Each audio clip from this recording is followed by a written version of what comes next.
皆さんこんばんは。 UI チャンネルの時間がやってまいりました。今回は81回目の UI チャンネル、80回目にお招きをいたしました矢部浩二さんに引き続いてお話をお伺いをしたいと、そう思っております。情報書籍情報社、失礼しました、の代表を務めておられまして、大変な今ご活躍をされておられますが、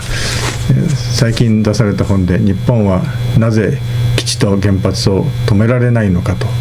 いう非常に衝撃的な本でございました。前回も申し上げましたけれども、この本が1000万部売れたら、この国は変わらずと、現在5万部ですけど、現在5万部で、まだだいぶあります。もうすぐです、頑張っていただきたいと思っております。前回を若干復習いたしますと、日本はなぜ、例えば普天間の移設先辺野古、私が最低でも県外と辺野古ではダメだと言ったけれども、辺野古に舞い戻ってしまったのかと、それは私自身の力不足に尽きるわけでありますが、その背後も解き明かそうと謎解きの旅がその頃からなされていたということが一つございます。また一方では3年前の 3.11 原発の事故があって、多くの国民の皆さんはこれは大変な未曾有の事故だけに、放射能も心配だと、だから二度と原発などというものはこの国動かしてはならないという思いがあるにもかかわらず、原発再稼働の方にどんどん政府は動いていってしまうと、これはおかしいんじゃないか、なんで止められないんだかというところで、矢部さんが謎解きの旅をしていただいて、突き止めてくださったのが日米合同委員会という、アメリカ軍と日本の高級官僚との間で月に2度も、それこそ総理の私も知らないところで会議が開かれていたと。その会議というものは秘密に行われて、資料も基本的には外に出ない。しかしそこで決まったものは、実は我々の法律よりも憲法を超える存在という、憲法よりも超える存在になっていると。で、憲法が上だろうという話があったんですが、砂川事件というものがあり、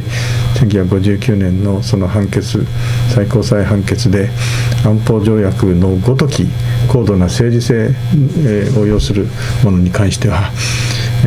最高裁は判断しないんだということでございますので、結局最高裁は役に立たないということになり、すなわち条約、日米合同委員会などでできたさまざまな議論の上での条件というか、条約もあり、条約にならないものもあるかもしれませんが、それも現実として日本の法律よりも強い効力を持っていると。だから基地も止められないんだと、原発も止められない、その仕組みがあるんだということでございます。で、このやっぱり憲法というものがある意味で、違憲かどうかという判断をしてくれなくなるわけですから、構造的に問題が、日本には相当大きな構造的な問題があるなということまで分かったわけでありまして、その構造を解き明かしていこうというのが第2部でございまして、ある意味でね、その日本の戦後史っていうのはあれですよね、その、表面上はその憲法法体系というものがこの国を支配して、我々はその下で護憲だと護憲だ、そのということを争ってきた。だけど本当に争っているのはその憲法法体系の横っていうか後ろというか、そこに割り込んできてるっていうか、安保法体系っていう別のものがあって、その憲法法体系とが表で、裏の安保法体系、憲法法体系と安保法体系のせめぎ合いということの歴史だったんでしょうね。それである意味安倍政権まで来て、さらにこの憲法法体系そのものをないがしろにしてっていうか、これをもう明文的にも変える、そして、この集団的自衛権を突破口にして安保法体系をもっとこの裏の存在としてよりもっと表の存在にしてしまおうみたいな、そういうとこまで来てしまったと。でそれは一つにはそのやっぱり護憲と言っていた戦後革新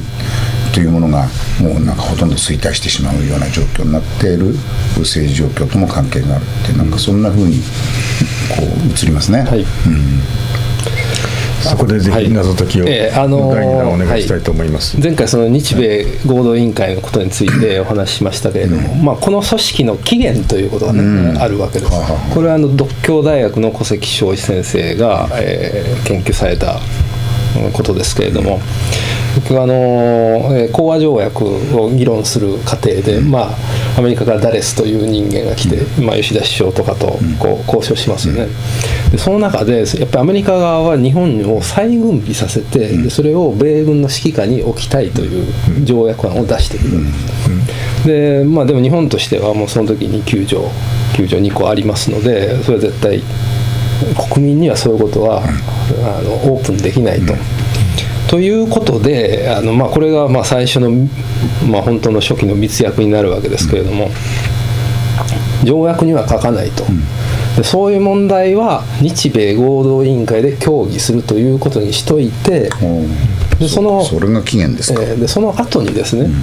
口頭で密約を交わすわけです。なるほど。でだからその統一指揮権というのはまだあるわけですね。その米軍が有事と判断した時点で、自衛隊は米軍の指揮下に入るという密約があって、それはまだ破棄されてませんから、残っているというふうに考えられます。それが日米合同委員会の起源で、そういう状況の中でね、その日本のリベラル派が指一本触れるなと憲法には言ってきたことには非常に合理性があって、要するに指一本触れると再軍備させられて米軍の指揮下に入るということを状況は確実でしたから、そうやってその指一本触れるなということでそれを食い止めてきたということには非常に意味があったし、私はそのことに関して非常に敬意を払ってるんですけども、やっぱりそれがもう60年以上続いてしまって、みんなそもそもの経緯も分からなくなってるし、で安倍政権によってもうそれは突破されてしまったわけですね。要するに統一指揮権を密約で残したまま、集団的自衛権を認めたわけですね。これはどういうことを意味するかというと、個別的自衛権の場合は国内だけですから、国内有事の場合に自衛隊は米軍の指揮下に入るけれども、そこで集団的自衛権を統一指揮権密約の下で認めてしまうと、これは米軍が有事と判断したらもう世界中の戦争に自動的に参加させられるというふうに類推できるわけですね。でそれが今回のその本質なんじゃないかと。ですからそういう、ちょっとこの言葉は悪いんですけれども、憲法の本質論と戦術論というのがあって、我々生きてる人間にとっては戦術論は非常に大事ですから、それで食い止めてきたっていうことはあるんだけれども、その中でやっぱり本質論とそれから歴史的事実っていうものがちょっとおろそかにされてきて、で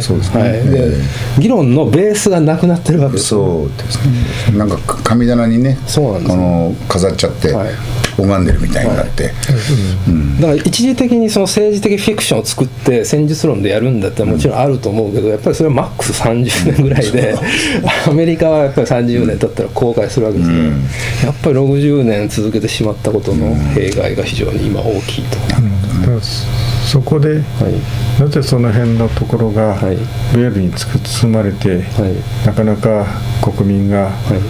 真実を知ろうとしないかという理由の中に、天皇制の問題があるのではないかなと思いますよね。やはり天皇制は守らなきゃならないという私もそう思っておりますけども、そういう判断の中で譲らなければならないこともあったと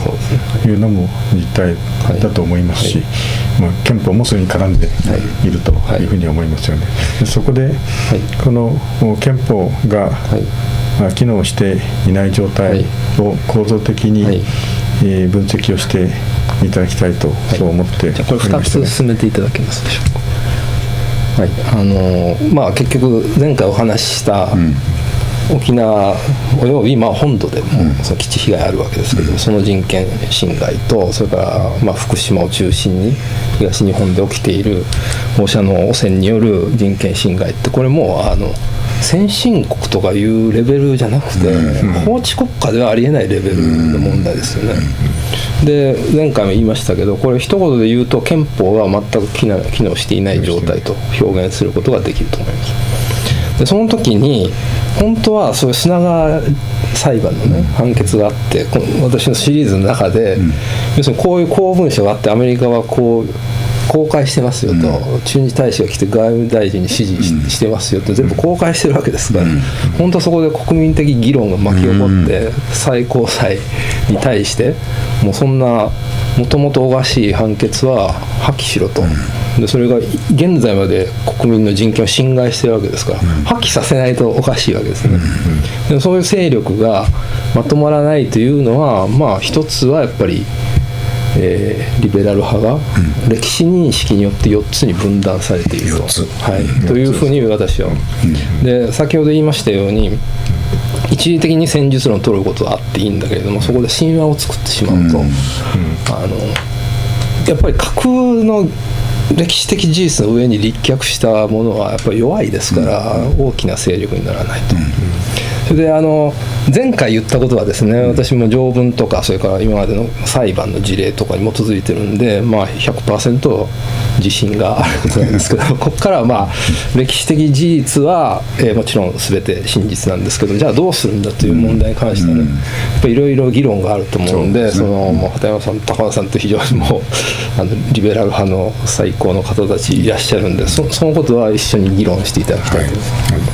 でその4つに分断されているということの非常に大きなは、まず日本国憲法は日本人が書いた、 GHQ が書いた、で9条2項は変えた方が良い、変えない方が良い、でこれをめぐってですね、我々リベラル派はかなり4つに分断されてるわけですね。でその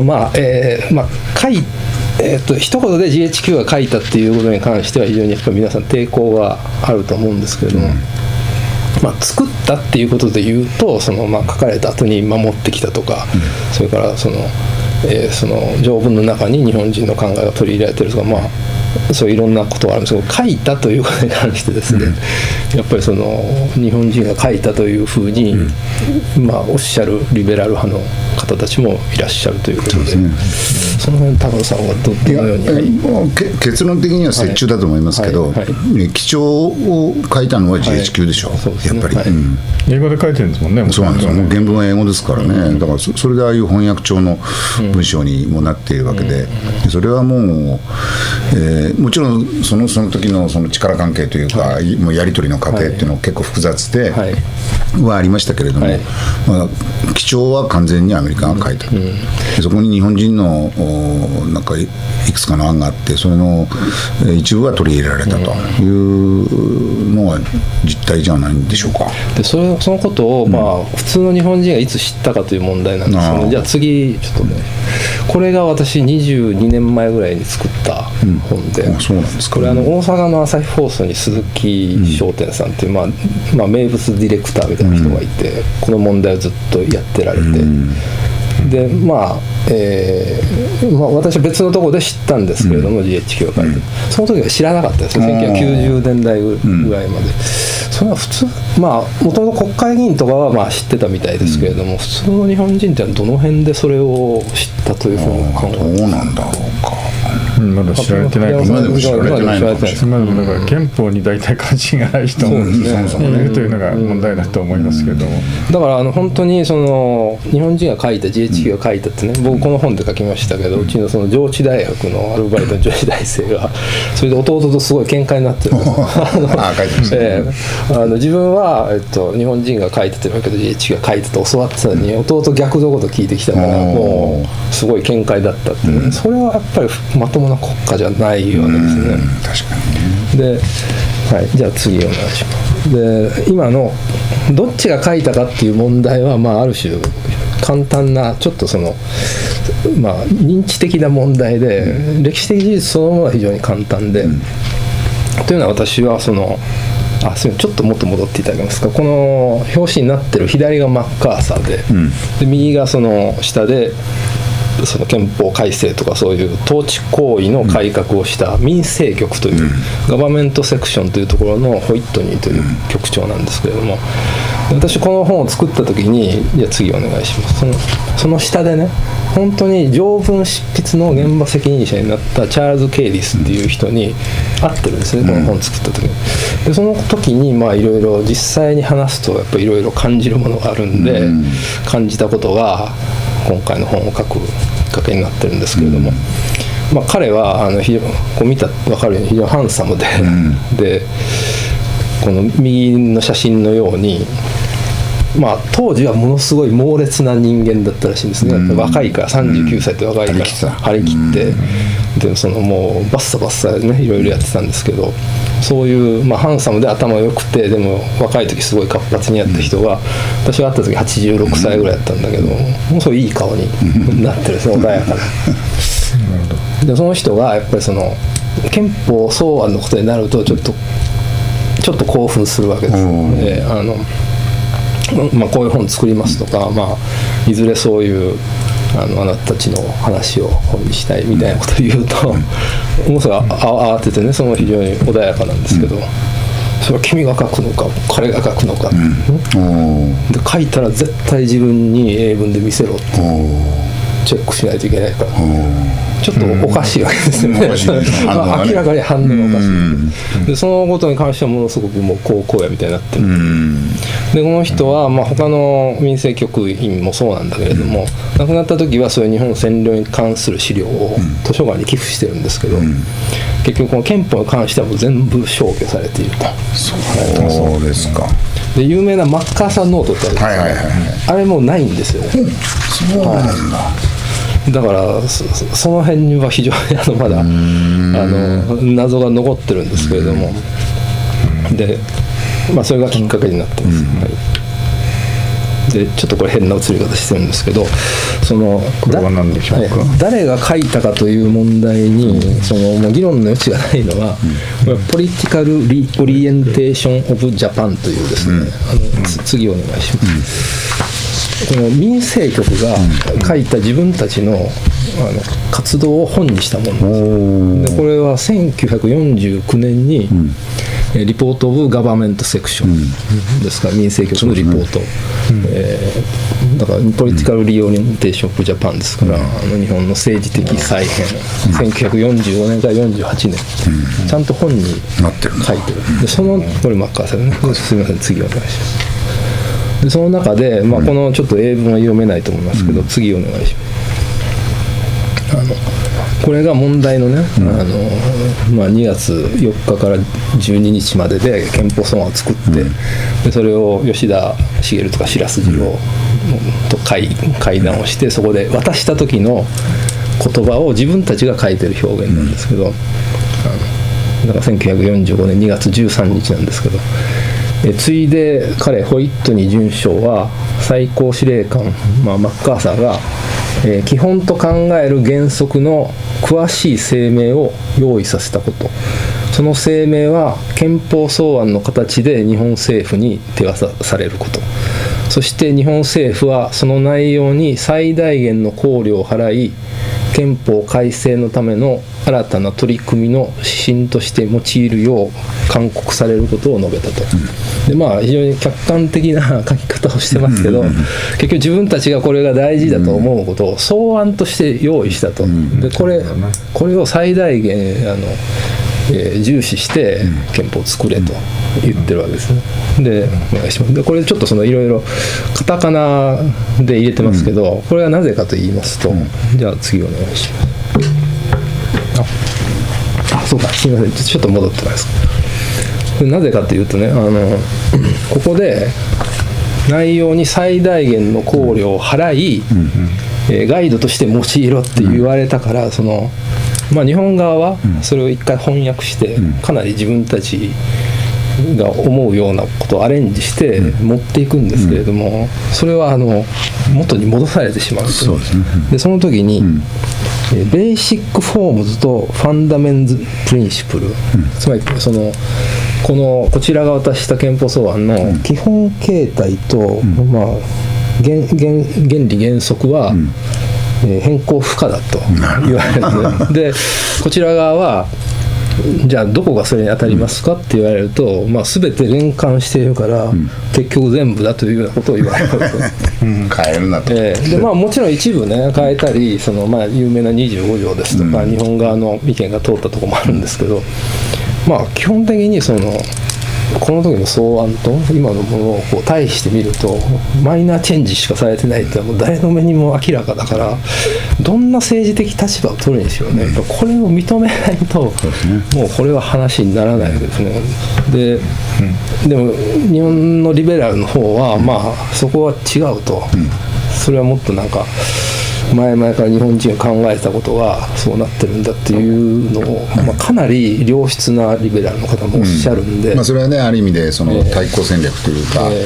保守の側に、このアメリカの作った憲法なんか、ね、日本人は誇りにできないと、だから変えるんだというそういう宣伝っていうか、そういう言われ方があるもんだから、それに対抗するには、いやこれは日本人の心を表したもんだと言わなければならないという、まあ、それはまさに戦術的な対応ということですよね。だからまあ我々リベラルの方はついにそういう戦術的な観点ではなく、本質的に我々の方から憲法論議をしないといけない段階に入ったということを、まあ、この本で言いたかったということですね。私が、憲法改正試案というのを書いたわけですけれども、その中でもこのアメリカ人が書いたということは認めると、しかしだからそれだからやめろという言い方は極端だと、むしろ内容としてその内容が認められるものであればそれはそのままでいいではないかと思うと。しかし私はリベラルな立場から見ても、やはり変えるべきところは多々あるから、やはり憲法は変えなきゃいけないだろうと、それがまともな議論なんですけど、ちょっとでも変えろと言われるともう改憲論者って言われる、ちょっとでも何か言うと自主防衛論者とかね、自主防衛論者という言葉はおかしいと思うんですけど、それはまあそういうことを言われる。でまあ私自身もちょっとこれパネルにはしてないんですけど、GHQ が書いたもののほとんどは当時の日本人には絶対書けない良いものだったという立場を取ってるんですけれども、もう一方で占領軍が密室で書いて受け入れを強要したということも事実なんですよね。でこの2つは歴史の中で本当に同時に起こったことなんだけど、論理的に矛盾してるわけですよ。そんないいものをなんで密室で書いて押し付けるんだっていうことがあるから、ちょっとそれが両方ストンと落ちなくて、だから右派はそんな押し付けられたから悪いものに決まってるから変えると、で右派が変えるっていう時はもっと国民の人権を少なくする方で変えたいと、でもリベラルの方はこれいいもんじゃないかと、いいもんだったらそんなものを押し付けるはずないじゃないかっていうのがねじれてるんだけど、歴史的事実はやっぱり両方ちゃんと両方ですね、ですから要するにGHQ の中にも矛盾があったわけですし、でやっぱりケイディスなんていうのはある意味で理想に燃えた青年で、そして国連憲章が45年できました、それと内容的にリンクしながら日本の憲法を作っていくっていう2つの大戦でもうなんていうか人類がもうとんでもないところまで来てしまったという真っ当な思いの中で、もう二度とこういうことを起こさない、で国連はこうやっていくんだ、そしてその下で日本はこうしていくんだっていうね、そういう一種の民主主義的理想主義みたいなものも一面で働いているわけですよね。でだからアメリカが作ったんだからって言って全否定しようとすると、そういう人類の到達点としての、国連憲章と日本憲法っていうことを否定するという乱暴なことになっちゃうということですよね。だから内容に関しては非常に良かったんだけれども、その歴史的事実として自分たちが書いてないっていうことを認めないと、自分たちで書いてないってやっぱりものすごく弱いわけですよね。そうですよね。だからちゃんと改正することもできないし、そうそうそうそう。そもそもあらゆる憲法にはやっぱり憲法制定勢力ってのがいて、それが憲法の本質が破壊されそうな時にはもう必死でそれに抵抗するわけですけれども、まあ、そういう勢力がいないから、安倍さんみたいな人が出てきてやってももう一つ盛り上がりませんそうね。なんですよね。まあ、そういう本質的な問題があると。でまあでもう一つはこれはもう一つですけど、その憲法を書いた9ヶ月後ですね、その1946年2月に書くわけですけど、その11月に GHQ が検閲の指針っていうのを定めるわけですね。要するにその新聞とか雑誌とか、それからラジオとか手紙まで開封して検閲をしてるわけですけど、その検閲対象のトップ4項目っていうのが1位、その GHQ に対する批判、これはまあ総論ですけど、2番目から個別で東京裁判に対する批判は検閲の対象、もう手紙も開封してそういうことは流通させない。でここに注目3、GHQ が憲法草案を書いたことに対する批判とおよび一切の言及は検閲の対象とすると。で4を検閲制度だからもう自分たちでここで書いたって言ってて、それを書いたことを検閲の対象にしたと言及することを聞いて言ってるわけですから、もうこれ議論の余地がない事実なんですね。たださっき高野さんがご説明いただいたその戦後のそのリアルポリティクスの中で、右派の人間はこれをバンバン言うんだけれども、左派の方はこれをちょっと言いづらい。もちろん研究者は全員知ってるんだけど、講演とか行くと言うとちょっと反発がすごいから言えないと。で研究の中でも研究者は並べて出してるんだけど違うとこばっかり取られていくっていう、NHK なんかもそうなんですけど、そういう状況があったけど、だからこっちのね誰が書いたかっていう問題は非常に簡単な問題で、その心理学的な問題および本質論戦術論の問題だから。でもう一つはでも9条2項の問題はこれは非常に難しい。ややこしいんだと思いますよ。これはもう本当にすごくなんか綱渡り的な歴史の中で誕生していって、しかも非常に象徴的な意味を持っていったものだから、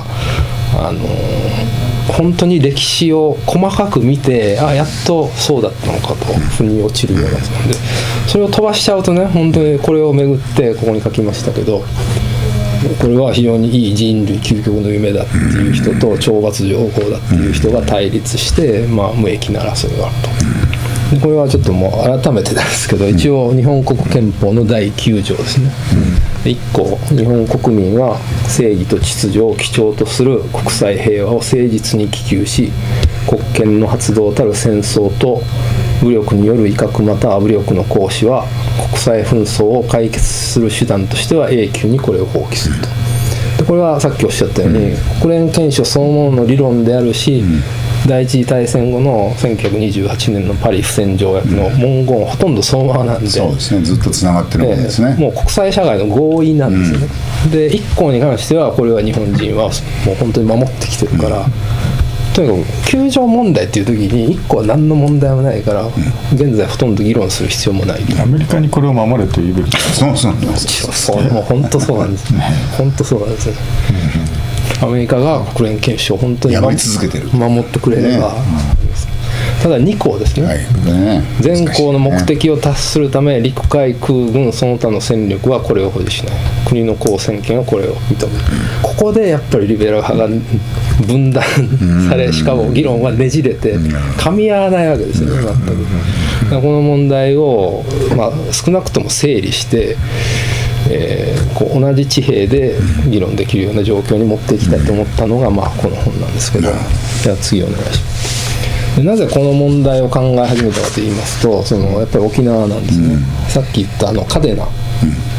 一番青いところに一番大きな空軍基地がこうあって、でその向かい側にドライブインがあって、こういう状況が丸見えなんですけれども、その北側にこの弾薬庫、嘉手納弾薬庫というのがあるんですね。広大な敷地ですよね。広大な敷地です、でその左上に見えてるのが、嘉手納空軍基地の滑走路で、まあ結局ねこの辺に最初上陸してくるんですね、米軍ってね。でまずここを抑えて、でそこからまず北をやっつけて南に降りていくわけですよ。だからここはまあ占領の中心なんだけど、その飛行場からこの弾薬庫には片側2車線2車線の4車線の広い道路で分断されてるんですけども、地下に通路があって自由に行き来できるようになってると。で非常にショックだったのがですね、こういう弾薬庫があるわけですね。でこれは実は辺野古の弾薬庫で、辺野古ですかこれね。でなぜかというと嘉手納はものすごい警備厳しくてこういう写真絶対撮れないんですよ、ですから、これは同じ型ということで辺野古のこれイグルー型といいましてスキモのイグルで、イグルと呼ばれてるんですけど、じゃあお願いします。でその中にですね、こういうふうに核兵器が備蓄されてたわけですね。でこの左下の写真はこのそのものの写真じゃなくて、そうですよね。だからいやびっくりしたんですよ。核兵器、アメリカの国防総省が同じタイプの核弾薬庫を、内部を公開したものなんですけど、こういうふうにやっぱりよく探しましたね、この写真。辺野古のこの格納庫の中には入ってると。現在ですか？可能性はあるんですか？現在は入ってないと思いますけど、弾薬庫いつでも運び込めるようになってると。いやこの辺野古の方に入ってないっていうのはね、僕らがこの辺まで行って取れるんですよ。だから全然警備厳重じゃないから、嘉手納にはひょっとしたらあるかもしれませんね。ものすごい厳しいですからね。ただ今辺野古になんとか新基地建設しようとしてるので、こういう施設があるわけで、そこにそういう軍港なんかも、軍港と滑走路を作ったらこれが生きてくるわけですよ。いつでもここに核兵器入れて、ここに辺野古じゃない普天間には軍港はもちろんついてないですけど、今度軍港まで作っちゃうわけですからね。でこれは有名な佐藤栄作密約によっていつでも使えるように準備しておけと言われたんです。でこれが非常にショックだったのは、我々沖縄にはそういういろんな状況があるっていうことはともに復帰前ある分かったんですけど、この核兵器がいつでも本土の米軍基地に運ばれて、そこから飛び交って中国やソ連を攻撃できるようになってたという、横田とか三沢とか厚木とかそういうところその頃はね対ソ戦略を中心に考えてましたから、沖縄からいきなり出てくるんじゃなくて、三沢とかそういうところでバウンドするんでしょうね。三沢なんかはもうほとんど核攻撃の演習しかやってなかった。隣の演習場はね戦術核兵器の練習ばっかやってましたよね。でそれは僕は4年前に知ったんですね。この1300発の核兵器が沖縄にあったと。でもそれはいつでも日本の本土に運ばれてそこから攻撃で、そうすると日本列島というのはですね、ユーラシア大陸が東に弓のような形であるわけですから、中国ソ連にしてみたら自分たちの脇腹に1300発もどんなとこからでも核攻撃できるようになってたと。でアメリカはキューバ危機の時になんか数発ソ連が持ち込んだとか言って大騒ぎして、自分たち1300発持ち込んでたと。でね、この間そのオリバー・ストーン監督とピーター・カズニックさんがね、アントールド・ヒストリー・オブ・ユナイテッド・ステイツっていう、結局今我々がやってるようなことと共通するんですけど、アメリカに不利な世界の歴史を彼らは今発掘して描いてるんですね。第二大戦で本当に勝利したのはソ連の力が大きかったとか、原爆を落としたのは全然本当は必要がなかったとか、不都合な真実ってやつですよね。で我々もそれを同じようなことやってるんですけれども、でそうするとですね、憲法9条2項ってなんだっていうことで、憲法9条2項があったから、日本人は戦争に行かなくてよかった、で人を殺すこともなかったし殺されることもなかった、安全だった。だから日本人、特に本土の人間にとってはいい条項だったけれども、要するにここが戦争の拠点なわけですよね。で戦争というのは現場の戦闘よりもむしろこういうロジスティクスの後方支援のところが勝敗を決すると言われてるわけですから、この間憲法9条にノーベル平和賞っていう、ね、話ありますけど、日本人にとっては素晴らしい非常に役に立つ条項だったかもしれないけど、世界的に見てノーベル平和賞ってもうとんでもないわけですね。ここを拠点にあらゆる戦争をやってるわけですから、でそういう問題についてちょっと9条2項の方も考え始めたということなんですね。でちょっとこの辺は、少し駆け足でいきますけれども、まずその先ほど申し上げた第一の密室の9日間というのがあって、1946年2月4日から12日にかけて、その警備大佐を中心に25人の民生局員がパートごとに執筆したと。これはもう本当に細部まで分かってですね、何日にどういうことを議論したかっていう、それはさっきの本ですけど、ただその後日本人があんまり知らないことで第2の密室っていうのがあるわけです。でこれは条文を渡されましたと。でそれを翻訳して自分たちの条文を作るんですけれども、それを最終的にアメリカ側と協議して条文を確定する段階っていうのがあるんですね。でそれが、1946年3月4日の午前から5日の午後4時、これが密室の30時間っていう。でその時にほとんど、内閣法制局の、部長か副部長だった佐藤達夫さんという人が一人でそれを対応して、でこの人はものすごく文才のある人で、その時のことをちゃんと自伝に書いてるんですよ。ものすごい面白い本なんで、ぜひお読みいただきたいと思いますけど、結局こっちが考えていったものはもうどんどん元に戻されて、原案に近づいていく。でもとにかく頑張って最後その30時間経った時にまとめ上げるんだけど、そうするとその時にホイットニーが入ってきて、もう本当にありがとうみたいな握手をね、求めてくるんだけど、その時に実はちょっと違和感があって、いやこれどこの国の憲法を作ってるのかという気がしたっていうことまでこの人が書いてる、すごく素晴らしい人なんだけど、要するにこの時にもうかなりその安保村の方がというか、この人は一瞬パッと立ち止まってそういうことを考えてるけど、ものすごい頑張って自分たちの憲法を書いてるんで、アメリカの担当者からよくやったって言われて握手してちょっと高揚感があるんですね。そういう方があるわけですね。でその後は執筆から提示、そして受け入れで条文作成のあらゆるプロセスがもうやっぱりそれは GHQ の計画通りに進んでいったということはもう明らかなんです。でただここで非常に閣議決定するのは、20この翻訳する前ですね。ちゃんとした条文を作る前なんですね。でこれが今言った26日に受け入れ閣議決定っていうのが非常に重要なのは、この時に26日に極東委員会っていうのができることになってるわけです。で日本占領というのはほとんどアメリカ GHQ、アメリカ軍だけでやってるんですけれども、そこにソ連とか不満が出て、他のソ連とか他の国を入れた11カ国による極東委員会というものを作って、でそれが26日から発足すると。でその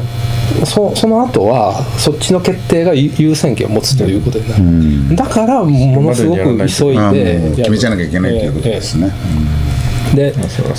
その時に2月1日にケイリスが憲法のリフォームについてっていうレポートを提出してるんですけど、これはマッカーサーに対して自分たちが日本の憲法を改正するにあたってどういう法的権限を持つかっていうこと、だから面白いですね。やっぱり全部法的権限っていうのはものすごくやってることが結構むちゃくちゃなんだけど、法的なロジックだけは絶対抑えながらやっていくわけですね。どっからそれを後から疲れるかも分からない。そうなんです。後からやられてもいいようにして、でこれがすごく面白いね。要するに26日までは何をやってもいいんだと、だから草案作ってもいいんだっていうことを、丸めるとそういうこの報告書には書いてる。で26日以降はもう極東委員会の決定が優先すると。しかし日本側が提出する憲法についてそれを認めるとか認めないとかいう判断についてはこちらがやっていい、ね、そういうレポートを出して、だから26日までにもその草案をもう飲み込ませて、あとは日本側が作ってるという形を取りながらそれを認める認めないという形でコントロールしたら法的に正しい。なるほどなるほど。でもむちゃくちゃですね。むちゃくちゃだって日本語の条文が最終的に決まる前に閣議決定しちゃってるっていう。そうなんですね、はい、もう閣議がないがしろにされてる。そうですね。まあだからこの時にまあそのね受け入れを決めた時にまあだからそれはね極東委員会になってソ連だなんだからちゃちゃ入れられたら大変だと。そうですよね。どんな変質しちゃうかわからないっていうことでしょ。だからここでさっきおっしゃったその天皇の問題がね聞いてくるのは、ここで天皇制をやめさせられるかもしれないという恐れがあったわけですよね。だからそういう意味では押し付けられてるんだけど、ある意味日米合作で、まあだからこの背後には天皇を守るためみたいなことがあるわけですよ。やってることは結構むちゃくちゃなんだけど、まあ日本人がやっぱりこう残してほしいというマジョリティがそう思ってる天皇制を守るためにこういうことをやったということがもう一つ状況を非常に複雑にしている。で非常に想像じゃない重要なことは2月1日そのケイディスが自分たちで書きましょうというね報告を出した時、2月1日どういう日かっていうと、これは国連軍創設のための第1回軍事参謀委員会が招集される日だったと。でこれをケイディスもマッカーサーも絶対に知ってたというのは、これは国連安保理決議の第1号です。第1号最初に国連が招集されて、でその国連のその中心である安保理が最初に出した決議なんですよ、だからもう非常に重要だからこれは絶対に知ってるわけで、実際の決議は実際の会議は2月3日なんですけど、で、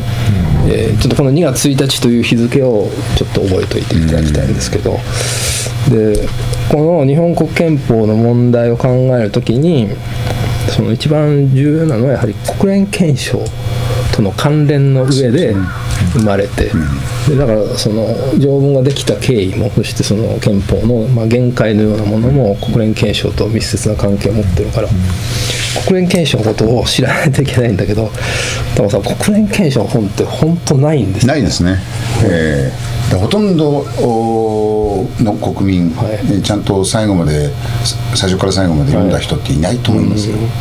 でもなんかやっぱりその新書とかでね、そういうこう簡単な解説があってもいいと思う。そのいきさつとね、これもいろんなせめぎ合いの中で出来上がってくるわけですから、それは見事にないですね。ないですね。国際法の教科書みたいなところにね、若干その短く出てくるということはあっても、一冊ピシッとした研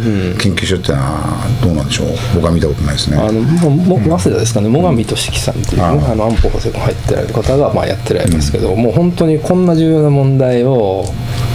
本としてなって非常に少ないのは、やっぱりこれがその日本の今、完全主流派である安保村にとってね、非常に都合が悪いですね、国連憲章の内容っていうのはね。だから隠蔽されてきたっていうことなんですけど。でざっくりと言いますと、国連憲章、いろんな条文ありますけど、私が一番中心的な条文だと思うのは103条で、で国際連合加盟国において国連憲章に基づく義務と他のいずれかの国際協定に基づく義務が抵触するときは、国連憲章に基づく義務が優先すると、これが第103条になる。要するに現在200カ国近い国が、世界中が加盟してるんだけど、その間で結ばれたあらゆる協定もこれが最上位だということを決めてるわけですね。でだから後で出てきますけど、その戦争が終わる直前にそのサンフランシスコで条文を決める会議をするんですけど、その時にもう徹底した諜報活動をアメリカは行うわけですね、同盟国に対して。それは第二大戦というリアルな戦争も重要だけど、その後のその覇権というものを考えたら、これを自分たちの有利なように設定することがいかに大事かということを非常に分かってるわけです。でその102条によってその他の条約も全て国連に登録して、公表されると、一元的に管理するということを決めるわけですね。で次お願いします。でその日本の憲法を考えるときにその今盲点となっている国連憲章なんですけど、最低でもこの4つの段階を抑えないとわからないっていうことを書きました。でその最初はその大西洋憲章で、イギリスアメリカ共同宣言ですね。で1941年の8月14日はまだ日本とアメリカは戦争してない段階で、じゃあすみません、次ちょっと言っていただけますか。大変早い段階ですよね、もうすでにね。大西洋上で決めてしまうんですね。アメリカのルーズベルト大統領とイギリスのチャーチル首相が会談して大西洋憲章を決めるわけですけど、ここ何が書かれてるかっていうと、戦後世界の枠組みが書かれてるわけです。戦争始まる前からね、戦争始まるアメリカがね。8項目の合意事項があるんですけど、その合意事項に関しては、明らかにこれから世界大戦を始めるという前提で書かれたもんなんだけれども、戦争のことは全然書かれてなくて、戦後世界をどうするかっていうことが全部書かれてる。例えば第1項は両国は領土その他の拡大を、それ領土不拡大の原則と言いますけれども、要するに今からもう世界大戦始めて世界中もうむちゃくちゃになるけど、終わったからといって自分たち領土拡大しませんよということを言ってるわけです。でその2項は全ての民族が自国の政治体制を選択する権利をすると、だからそういう占領的なことをしないっていうことですね。で、第6項は、両国はナチスによる暴虐な独裁体制が最終的に破壊された後、全ての国民がそれぞれの国境内で安全に居住できるような、また全ての国の民族が恐怖と欠乏から解放されてその生命を全うできるような平和が確立されることを望むと。どっかで聞いたようなもんが出てきましたね。この後半は日本国憲法全文そのものままなんですよ。だから明らかにケースはこれ見て書いてるっていうことが分かるわけですね。でその6項の最初の方で、ナチスによる暴虐な独裁体制っていうで、この時点では日本との戦争は始まってませんからナチスっていうことになってますけども、その後日本との対戦始まりますので、この辺がその敵国条項的な考えの起源になっている。でもう一つこれが非常に面白いのが8項ですね。両国は世界のすべての国民が武力の使用を放棄するようにならなければならないことを信じると。でこれが9条2項の片面の起源なんですね。で次、もしも軍事力が自国の国外へ侵略的脅威を与える可能性のある国によって使われるなら未来の平和は維持されない、そのため両国は広く永久的な一般的安全保障制度、これは後の国連になっていくわけですけど、確立されるまではそのような国の武装解除は不可欠であると信じる、これが9条2項のもう片面の起源なんですね。だからさっきその人類究極の夢が懲罰条項かって言いましたけど、両方なわけですね。そうですね。この8項を見たらもう懲罰的ですな。明らかなんですよね。前半では理想だけど後半は懲罰ですよね。明らかに可能性のある国によって使われ続けるならですけどね。ただこれ見たら分かるようにその過渡的条項としてね、後に国連憲章に入りますけど、国連憲章を協議している条文確定するときはまだ戦争中ですから、過渡的条項としてそういう懲罰条項、敵国条項みたいなのも入るんだけれども、それがその後のその国際社会の中でずるずると使われ続けていくということがありますね。実に戦争が始まる前にもうその後を決めていくっていうのは大した国々です。いやこれはアングロサクソンの特徴かもしれないですね。これが本当にすごいのはやっぱりまず大西洋憲章でイギリスとアメリカがしっかり手を握るわけですね。でこれアトランティックチャーターって大西洋憲章って言いますけど、正式名称はイギリスアメリカ共同宣言、The Anglo-American Joint Declaration、つまりその戦後世界はこの英米同盟、アングロアメリカ同盟で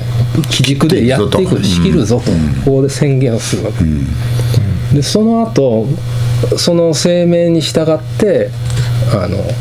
連合国というものを4ヶ月後に作るわけですね、でもうこの時点で26カ国による巨大軍事協定で、その中に右手でソ連、左手で中国と手を握って連合国という軍事協定で、日本が結んだ数軸、数軸国ですか、西独議ですか、西独議三国同盟ですね、であとその数軸国みたいなのを作るわけですけど、それほとんどね、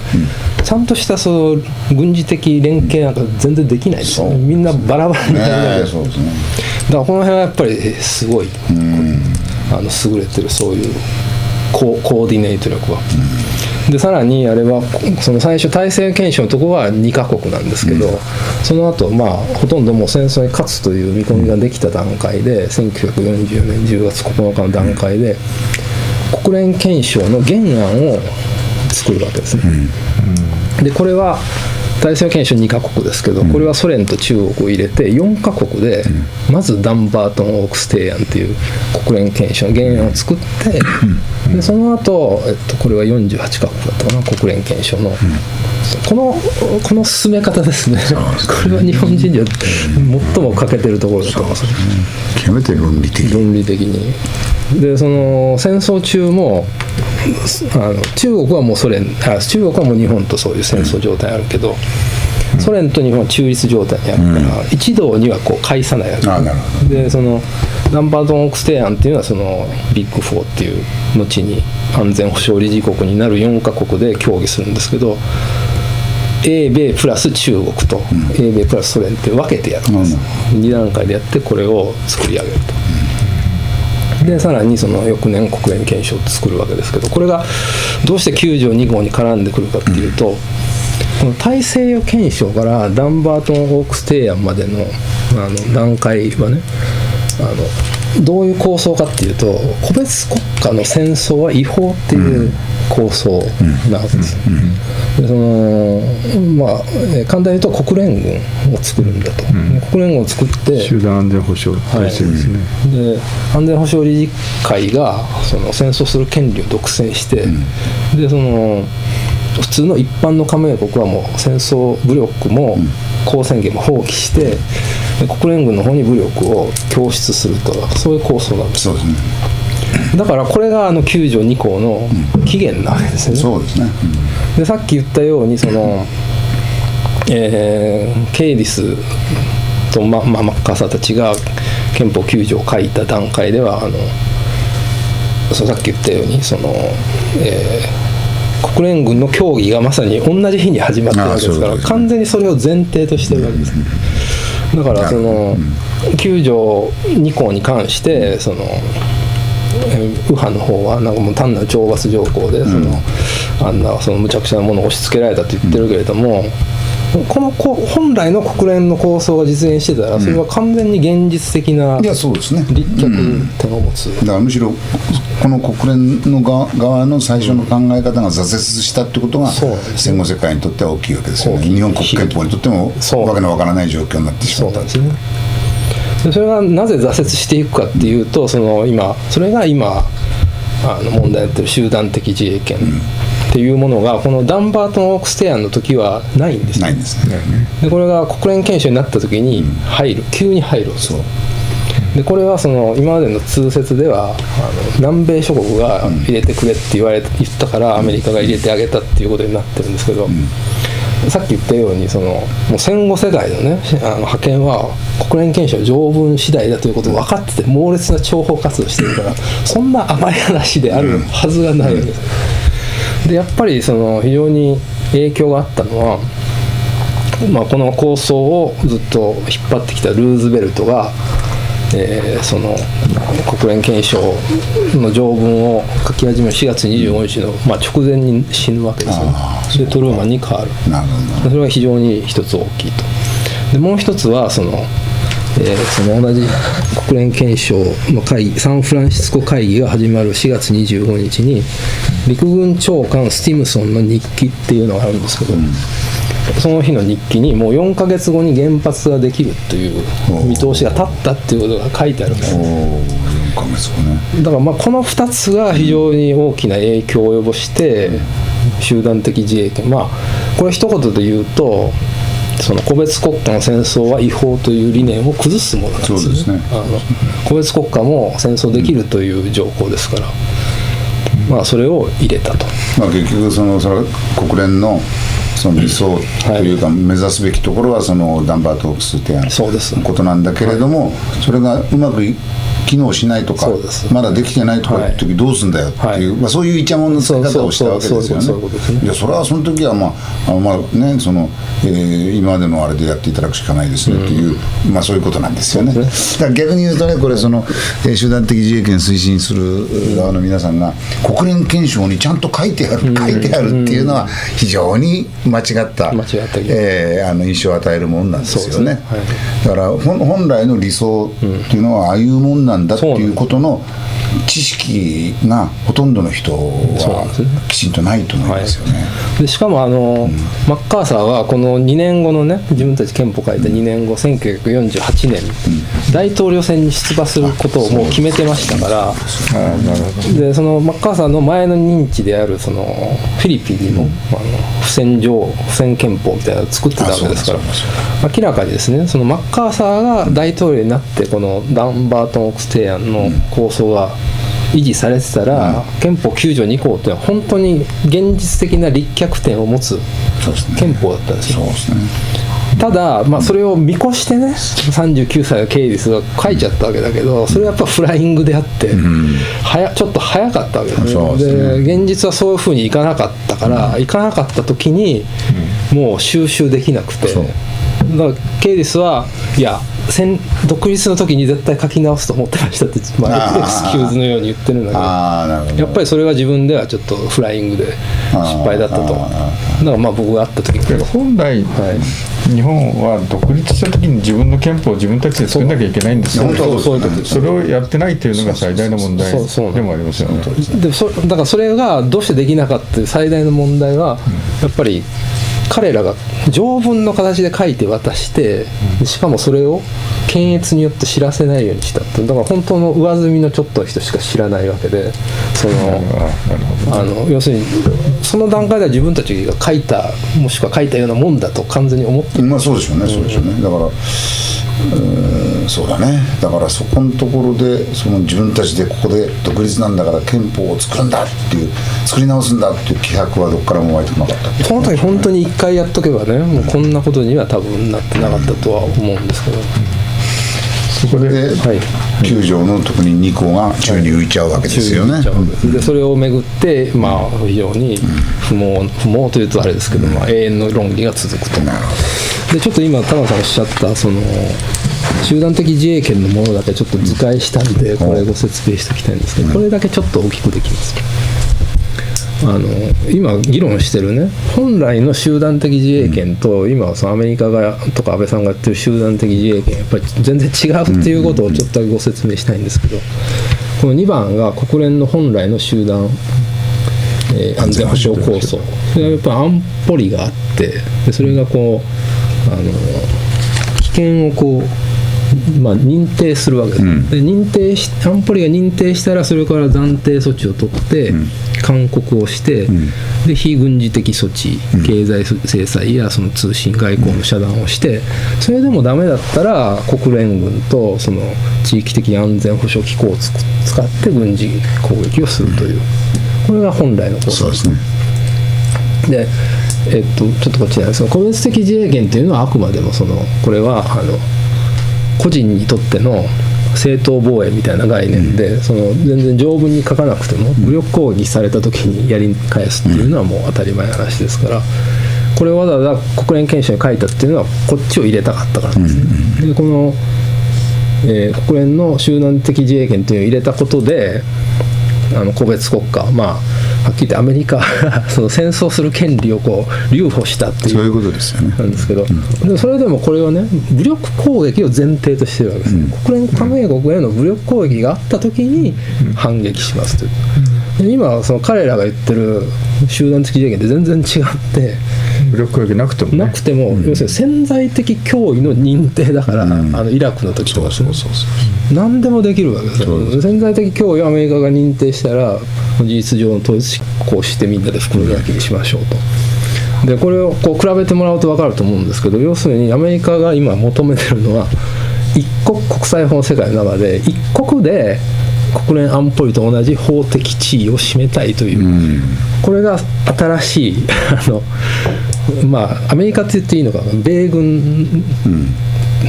の方がこう求めている新しい世界だと思うんだけど、そこで最初に言いましたように日本の場合は統一指揮権があるから、他の国と違って集団的自衛権イコールこれは海外派兵っていうことですから、集団的自衛権を認めたらアメリカが任意に認定する潜在的脅威に対して、法的にはですね、追随しないといけない義務を負うということになりますね。ここで少し時間が足りなくなってまいりましたので、じゃあちょっと飛ばします。大変重要なところになってきていると思いますが、国連憲章の中に敵国条項というのがまだ残っているということが、そもそものこのテーマの一つの大きな結論の部分であろうかと思いますので、その話をちょっと聞かせていただきます。じゃあ国連憲章敵国条項というのは2つありまして、でその53条の方はですね、今言ったように、もともと個別国家は戦争する権利を持ってないし、基本的に戦争以外の方法によって問題を解決しましょうというのが国連の理念なんだけれども、敵国に関してはそうしなくていいということが書いてあるのがこの53条で、これは詳細は省きますけれども、基本的に本当の敵国として想定されているのはドイツと日本なわけですね。ですからこの条文にあるように、ドイツと日本が侵略政策の再現をしたら、軍国主義とかナチズムのような再現したら、もう国連とか一切関係なくすぐ攻撃していいということになっているわけです。でだからそういう非常に怖い状況にあるんだけれども、ちょっと次もう一回送ってますが、こういうね、英米系ではないちゃんとした研究書を読むと、ドイツはやはり東方外交によって周辺諸国との和解、謝罪を徹底してやったから、そもそも1970年代にもそういう敵国的地位を出したと。でその後EU を作ってヨーロッパ世界の中心に座ってますから、もうそれは出してるわけですね。日本のことは書いてないから、まだ国際法的には敵国条項が適用される状況にあると。でこれ僕ちょっとね書き方があれだったかもしれないんだけど、敵国条項というものがありますということをストレートに書いたんで、だからもう絶対ダメなんだって思われる読者の方がいて、もう絶望しましたみたいなことを言うんだけど、いや国際法っていうのはやっぱり執行機関があって、刑を罰するわけじゃないから。あくまでも法的権利としてはあるけれども、その中で現実にどういう対応を捉えるかっていうのはまた別の話なんで、そういう確定したものではないっていうことなんですけれども、ただ例えば日米安保条約のような日本とアメリカが合意している条約の中でものすごい人権侵害が行われた場合でも、これさっきの下の方の107条っていう方に、この憲章のいかなる規定も、第二次世界戦争中にこの憲章の諸名国の敵であった国に関する行動で、その行動について責任を有する政府がこの戦争の結果として取り、または許可したものを無効にし、または排除するものではない。これ要するに国連憲章というのはかなり理想主義的なところがあって、その人権を守ったり、いろんな項目があるわけですけど、要するに戦後処理において敵国に対して行ったものに関してはそれは適用しないと、これ適用除外の大元っていうかね、だから沖縄の米軍基地問題で人権理事会によく訴えに行くんだけど、ストレートには言わないんだけど取り上げてくれないわけですね。で大体人種差別の方で対応するっていう。だからこれが効いてて、日米が戦後書に合意している日米安保条約というものの中で人権侵害があってもそれはちょっと救済しづらいという構造があるわけです。なるほど。でじゃあ次お願いします。で、これは、私の意見なんですけど、なんかこう憲法一部ではやっぱり僕は中道リベラルと言いながら、憲法に触るって言ってるので非常に右翼的な人間だというなんですけど、やって闇雲に変えろって言ってるんじゃなくて、こういうひどい他の国を見てもこういうひどい政府ができて人権侵害が進んでいた時にどうしても変えて自分たちの権利を守らないといけない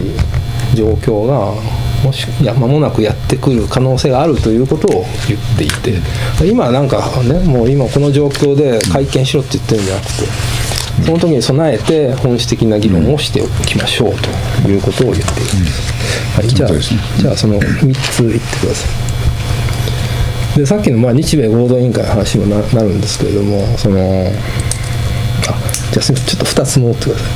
い。でその憲法論議の時に非常にね参考になるのがやっぱり GHQ がね、日本国憲法を書く2ヶ月ぐらい前にレポートを作ってるんですね。でなんでその戦前軍国主義者が国を乗っ取ったような状態になったのかっていうレポートを作るんですけど、それが非常に面白くて、国民にきちんとした人権が認めてられないとか、この2項が天皇に直結し国民の意思を反映する責任のない憲法外の機関があることってなってるんですけど、これ天皇のところをね米軍プラス官僚にしたらもうまさに日米合同委員会でそういう国民の意思を反映する責任のない憲法外の機関が現在はあるわけですよね、日米も。でその裁判所が裁判官ではなく検察によって支配されている、これもまさにさっき言ったようにそのままなんですね。で政府のあらゆる部門に対して憲法によるコントロールをかけている。で行政部門が立法行為を行って、これ全部そのままなんですよ。だから日本人がもう一回憲法本質論で議論するときに非常に皮肉なことにやっぱこの時の GHQ の基礎研究が非常に役に立つと。でその全体の構造を簡単に言うと、その戦前は天皇が憲法を超える存在として君臨して、それを日本軍と内務官僚が支えてたんだけど、昭和の後期はそこに国家の中枢に米軍が入るわけですね。昭和天皇が米軍を入れて、でその天皇が睨みを利かせてるから米軍もそれほど一方的なことはできなくて、他の官僚たちも活躍、自民党も活躍して経済的繁栄が起こるんだけど、平成になるともうここから天皇は消えますよね。明仁天皇は非常に立派な方だけど政治的活動は一切されないから、もう今は米軍プラス外務法務官僚が決めたことは全て。でこれは私は東アジア経済研究所さんの方にもお願いしたいんですけれども、結局そのドイツの事例ですよね。日本と同じ敵国から見事主権を回復した。で僕はそれはちょっともう時間ないですけど94年だというふうに思ってるわけです。これはそのドイツは再統一して、冷戦があって再統一するときに2+4条約というのを結ぶわけです。この2というのは東西ドイツ、4というのは英米、仏祖、その戦勝国ですね。要するに講和条約をちゃんともう40、ぶりにちゃんと処理して、でその結果93年に地位協定も改定されて、ドイツ国内での米軍には国内法が適用されると。で94年にソ連が撤退して、ここで完全に独立を回復すると。でこのドイツの事例をね、やっぱり今、日本人はもう全力で全員で、研究しないといけない。これ結論ですが、国家主権を取り戻す道は大きな努力を必要とするが実は辛くないと。心躍る楽しい道だと。なぜなら日本が国家主権を取り戻す唯一の道は周辺諸国と礼儀正しく交流し、真の意味での礼儀を勝ち取ることだからと。ただ、今急速に真逆の動きが逆にいっちゃってますよね。安倍政権、それからヘイトスピーチ、在特会という問題が起こっていると。だから我々はそういう現状を認識して、そっちの方に流されないようにしと、ドイツとかそれからフィリピンの事例をちゃんと研究して、そういう動き特にねドイツですよね、そうですね、さっきおっしゃったその東方外交っていうのは本当にもう70年代まだその険悪な冷戦真っ最中の中で、ドイツあの時ブラント首相ですか、最初はね、がイニシアティブを取って、そしてその、全欧安保協力会議か、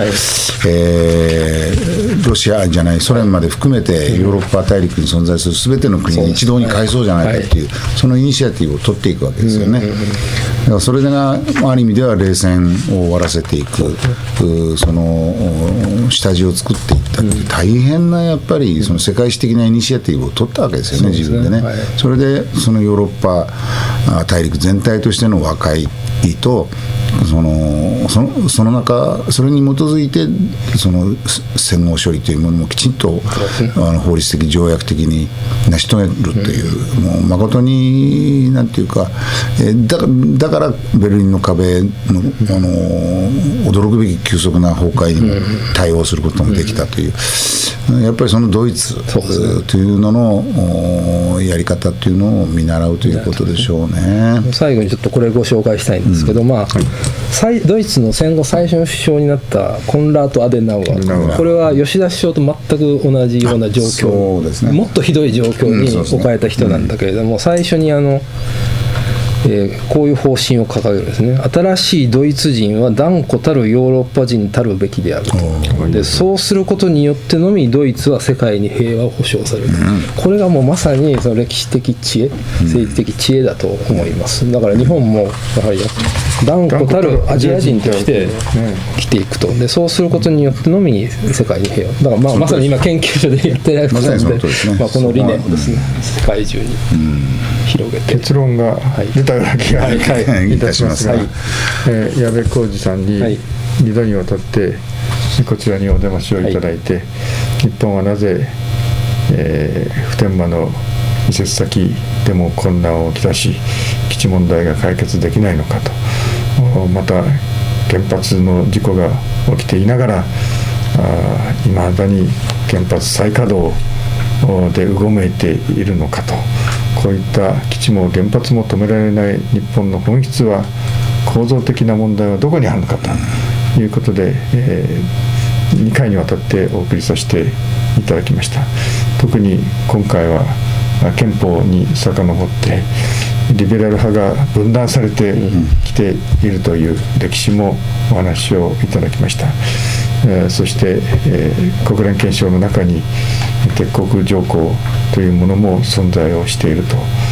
このことが結果として、現在の普天間というか沖縄の米軍基地も含めてでありますけれども、米軍が日本の優位に立って戦争の時に行った行為がそのまま正当化されて残っているという状況がついているんだという話もございました。そして結論から言えばドイツに見習えということでございまして、日本も早くドイツに見習って、ドイツがある意味で EU の核となって、またそれを作るためからも努力をされて、歴史を反省されて、ヨーロッパが現在不戦共同体の役割を果たしてきていると。それに対して東アジアはまだであると。ここは日本国がアジアの一員であることに誇りを持って、むしろ断固たるアジア人として行動するということが唯一の平和への道であると。今回のこの基地の問題、原発の問題も含めて解決をしていける道はそこしかないんだという話を丁寧に、しかも極めて、理論的に矢部浩二さんにお話をいただきました。いかがですか、高野さんお聞きに。いや、僕らはね、こういう基地の問題、安保の問題っていうのはもう、随分勉強もしてまいりましたから、基本的な個々の事実というのは結構知ってることもあるんですけれども、しかしこの組み立て方がやっぱり面白かったですね、この本は。組み立て、こうやって思考を整理していけばいいんだという一つの道筋を示したっていうところがね、だから今度逆に考えてどうですかね、例えばね、その子どもたちに、その日本ってどういう国なのっていうのをこういう観点から、そんなことを教えたらまた変更教育だって言われる、だけどちょっと今教えないんだから。そうですね。国連憲章も出てこなければ戦後史そのものも全部出てこない、安保のことなんて沖縄のことなんて何も教えないわけじゃないですか。だから本当に子どもたちに語るこの戦後日本みたいなね、なんかそういうものをね、知恵を出し合って、その本当に日本の行方というものをそういう意味で考えてくれる子どもたちにメッセージを出すという、なんかそんなことも考えてみたいですね。私大体構造分析的にはね、非常にラフだけれども、まあ大体こんなものでいいんじゃないかと、やっぱりこれからは解決策の方、そうですね、ドイツとかそういうところを研究して、ドイツの研究ですね、解決策ができて、それをこう非常に読みやすいものとして子どもたちに教えると。それでやっぱりそこでアジアに生きる日本っていうね、なんかそういう21世紀をね、担っていく子どもたちを。やっぱりでも鳩山さんは国際的に非常に知名度があって、その各国の要人ともお会いになられるポジションにいらっしゃるわけですから、その辺は本当に鳩山さんに期待するところが大きいですね。私の使命もいただいてはいたしますが、なかなか大きな使命だとも思います。2回にわたってお聞きいただきましたけれども、この本が先ほどお話しいただいた部分で駆け足のところもあったと思いますので、実際には非常に丁寧に書かれております。この本をぜひお手に取っていただければ大変、新しい未来が開けてくるのではないか、そう思っております。今回も矢部浩二さんに、また高野さんにもお手伝いをいただいて、大変、新しい視点からの日本核あるべきと、こうならなければいけないというお話をお聞かせいただきました。どうもありがとうございました。ありがとうございました。